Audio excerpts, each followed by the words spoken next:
life, every day, late at night, not okay. All I want, and I pray.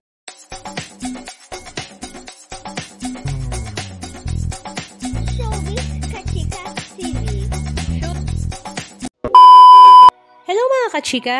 Halos isang linggo na nga ang nakakaraan nang maganap nga ang ABS-CBN Bowl 2025 na ginanap nga sa Soler North sa Quezon City noong April 4, 2025. Pero ang mga netizens nga, lalong-lalo na nga ang mga fans ng Incognito ay talaga namang hindi pa rin nga makaget over sa kanilang mga idolo dahil nga talaga namang napakagaganda at napakagagwapo. Lalo ngang kinakiligan ang Incognito nang sila nga ay sabay-sabay na rumampa sa ABS-CBN Ball red carpet.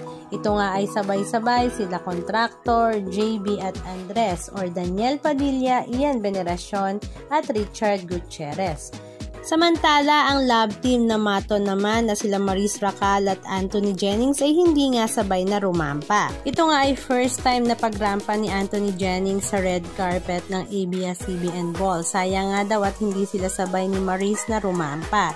Samantala, si Maris Racal naman ay ubehalaya ang kanyang gown na talaga namang napakaganda at talagang napaka-sophisticated at sosyal. Si Kyla Estrada naman ay strong independent woman na talaga namang caring-carry ang solo rampa sa red carpet.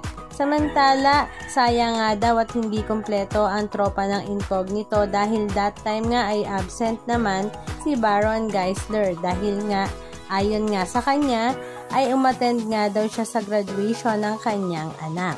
Ganun pa man ay nag-enjoy naman daw silang lahat at dahil sikat na sikat nga ang Incognito na teleserye, sila nga ring mga bida sa Incognito ay talagang naging usap-usapan rin nga sa ABS-CBN Ball dahil si Richard Gutierrez nga daw at Daniel Padilla ay napaaway nga kay JK Labajo at Kyle Echari. Pero wala na ngang inilabas na statement ang ABS-CBN patungkol nga dito dahil pinapatay na nga ang issue na ito at hindi na rin daw dapat pang pag-usapan pa dahil hindi naman dapat palakihin dahil iisa nga silang network at lahat naman sila ay kapamilya. Pero itong si Christy Permin nga ay may source nga daw sa loob ng ABS-CBN Ball at talaga namang idinetalye pa kung ano nga daw ba ang totoong nangyari kaya naman nagsanga-sanga at lumaki na naman nga ang issue. Halika at panoorin natin at balikan ang ilan sa mga video clips ganap ng kanilang ABS-CBN Ball 2025 experience.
Aming sources, si Daniel Padilla ay nananahimik.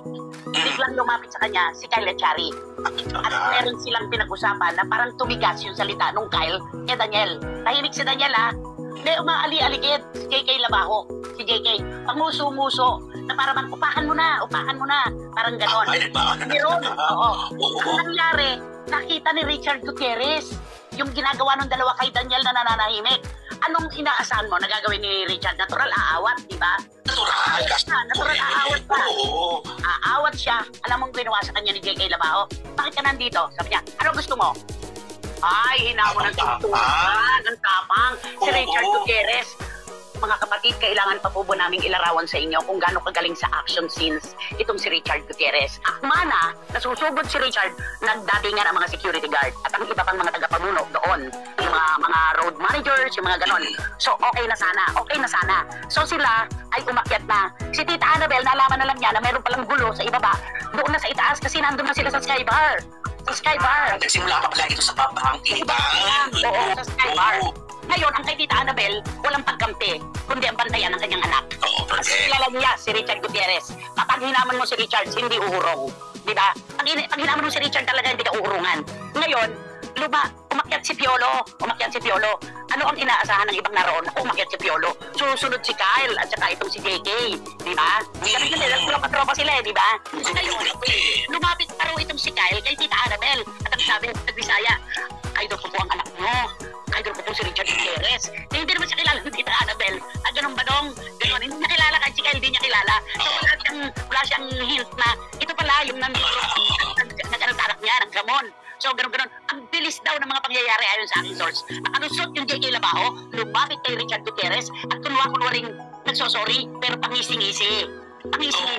Inahamon ulit si Richard.